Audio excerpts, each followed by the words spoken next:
Mesdames et messieurs, bonjour, bon réveil, bienvenue dans ce journal. Patronat français et ivoirien ensemble pour un partenariat gagnant-gagnant.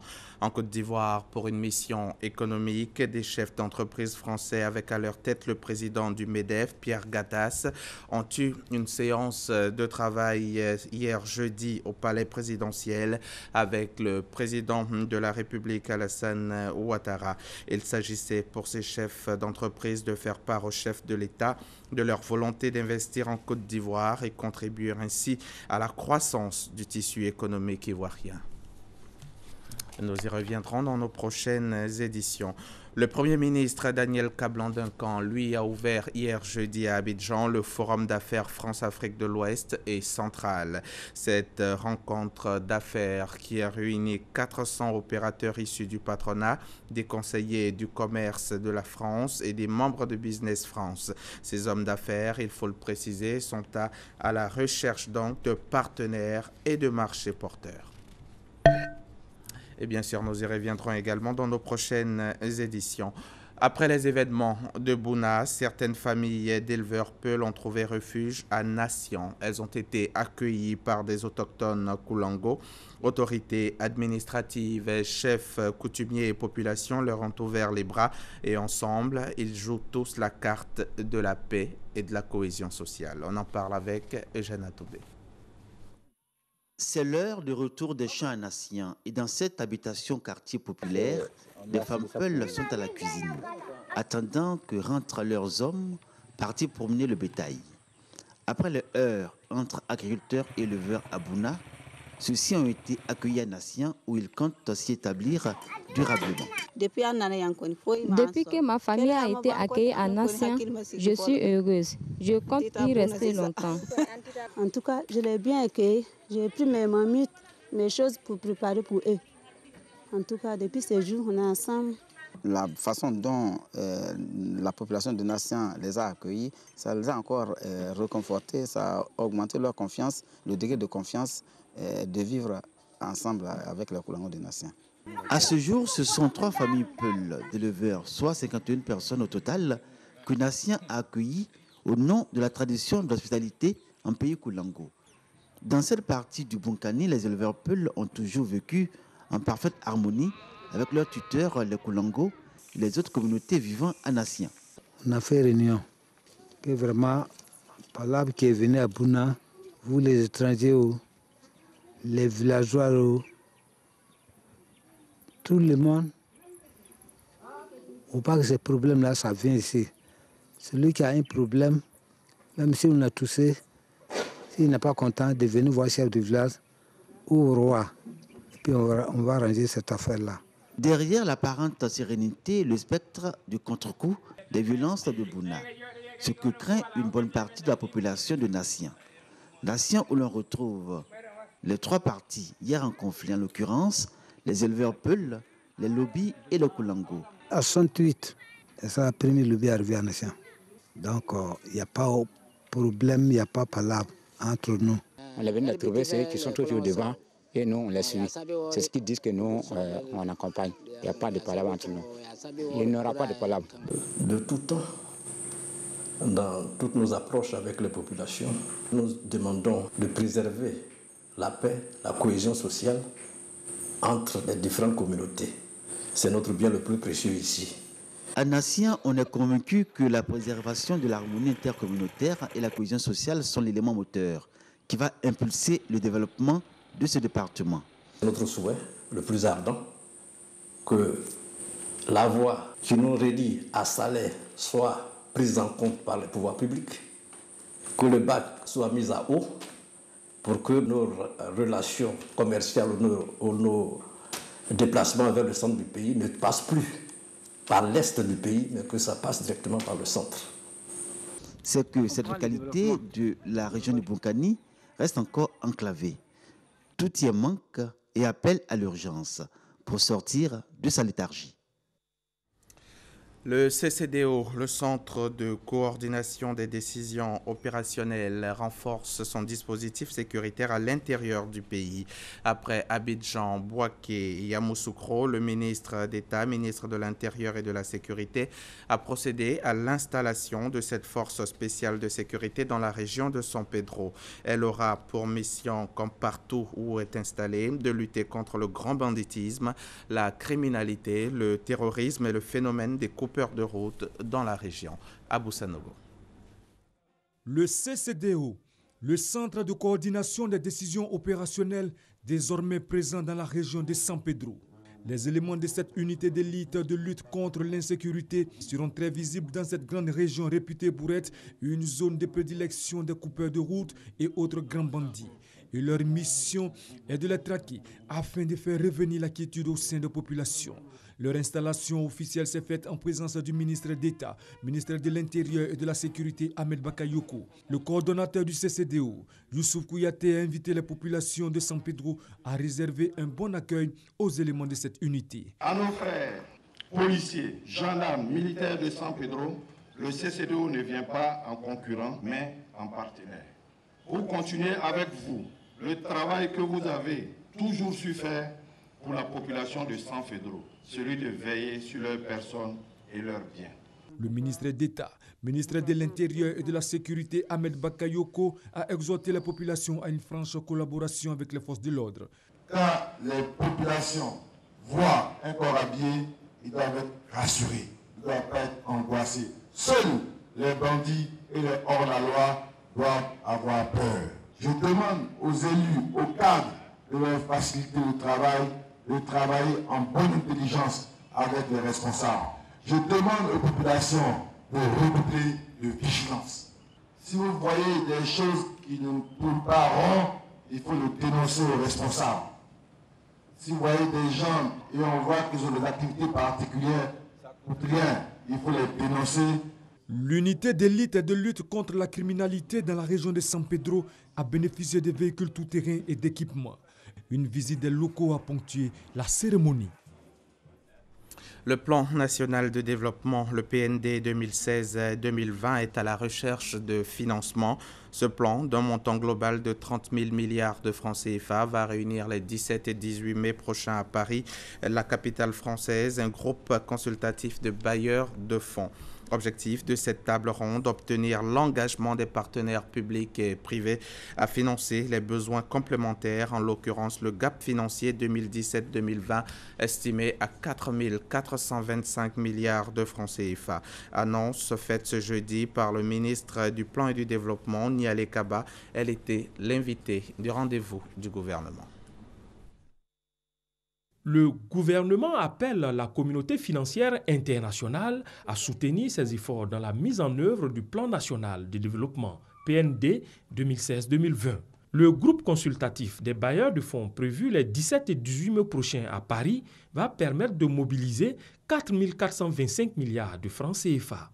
Partenaires techniques et financiers, secteur privé national et international, ensemble, mettons le cap sur l'émergence de la Côte d'Ivoire pour assurer un succès franc au groupe consultatif pour le financement du PND 2016-2020. La stratégie du gouvernement repose sur une transformation structurelle de l'économie avec comme moteur les pôles de compétitivité et la transformation des produits de base à l'exportation.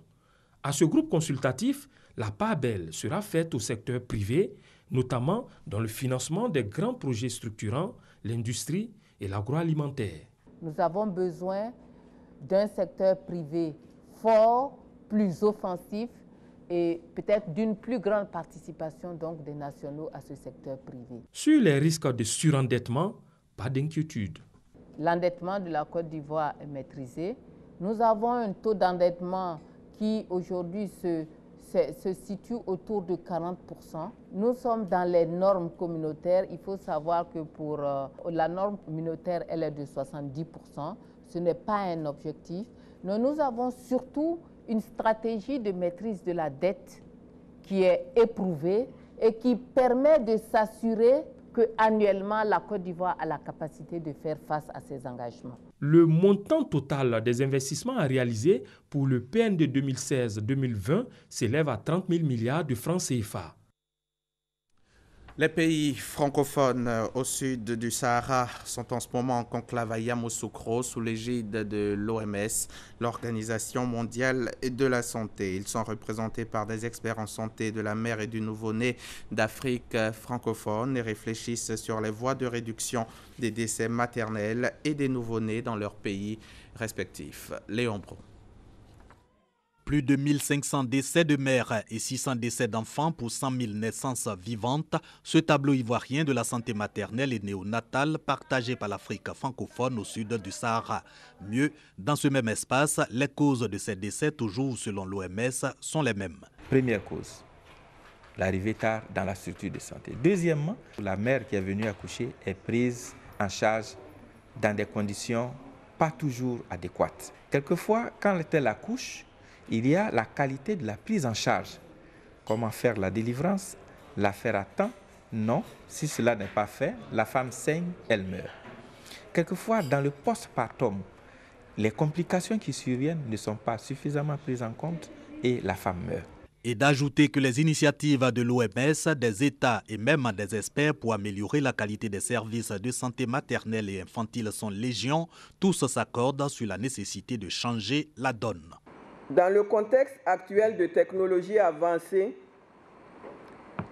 et des progrès scientifiques, il est inadmissible de voir une femme perdre la vie en voulant donner la vie et un nourrisson mourir dès les premières heures de sa naissance.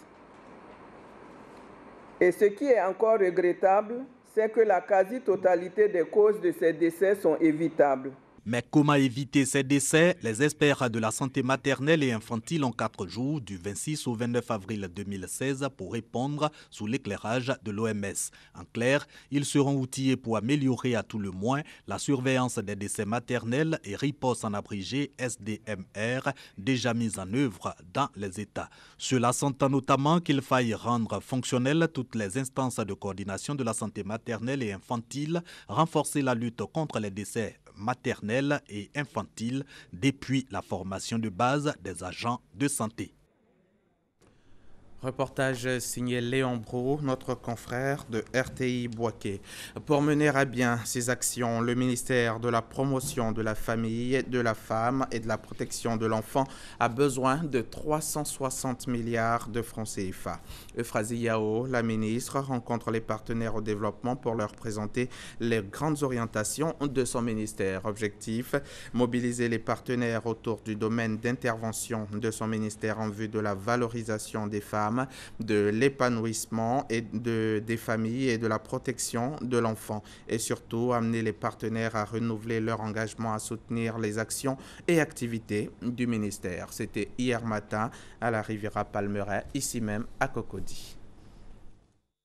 360 milliards de francs CFA pour promouvoir le genre, assurer l'autonomisation des femmes, l'épanouissement des familles et des enfants.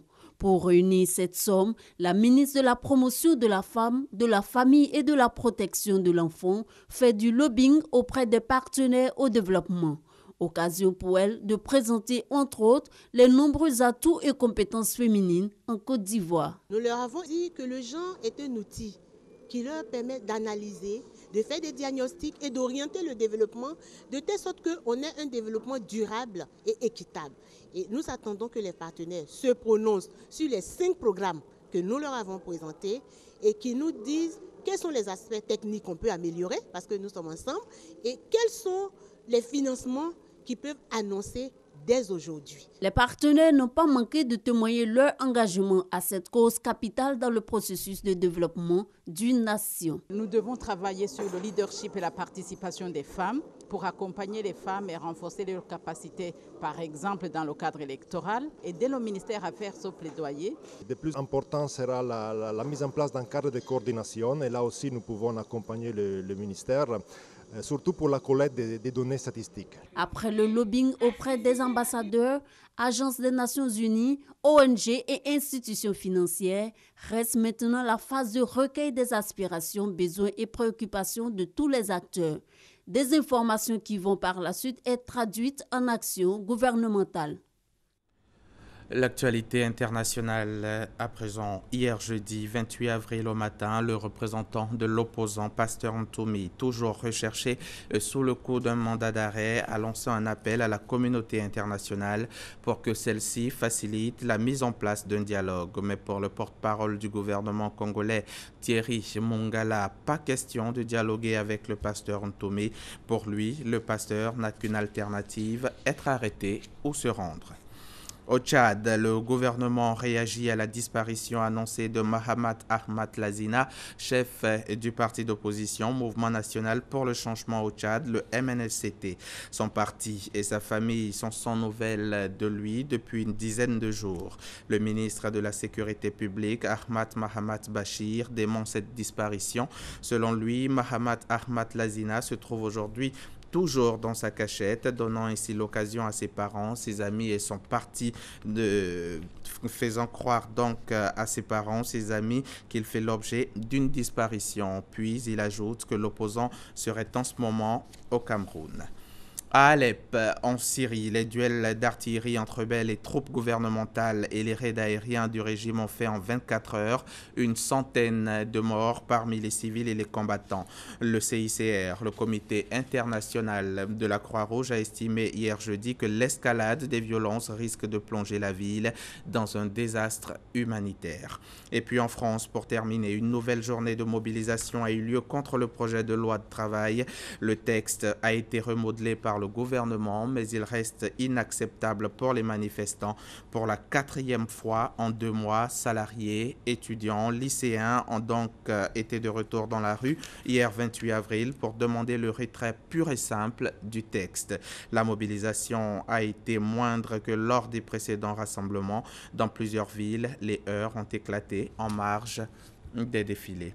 Puis nous allons terminer ce journal, mais en bref et en images, vous allez donc le voir au lendemain de la cérémonie d'hommage à Abidjan. La dépouille de Papa Wemba, décédé le 24 avril en Côte d'Ivoire, est arrivée hier jeudi à l'aéroport international de Ndjili à Kinshasa. Le cortège funèbre de la star congolaise a pris la direction de l'hôpital du Cinquantenaire dans la commune de Kassavubu. Parti à l'aube d'Abidjan, l'avion transportant la dépouille de Jules Chongo Wemba alias Papa Wemba a atterri à l'aéroport de Kinshasa peu après 9h30 heure locale. Sur place, l'émotion était palpable hier matin pour la foule présente à l'aéroport de Ndjili. Difficile de se contenir au moment de l'atterrissage de l'avion. Des pleurs et des cris de déchirement ont accompagné particulièrement la descente du cercueil, couvert d'un drapeau bleu, jaune, rouge, frappé d'une étoile. Fin de ce journal, bonne suite de programmes sur RTI.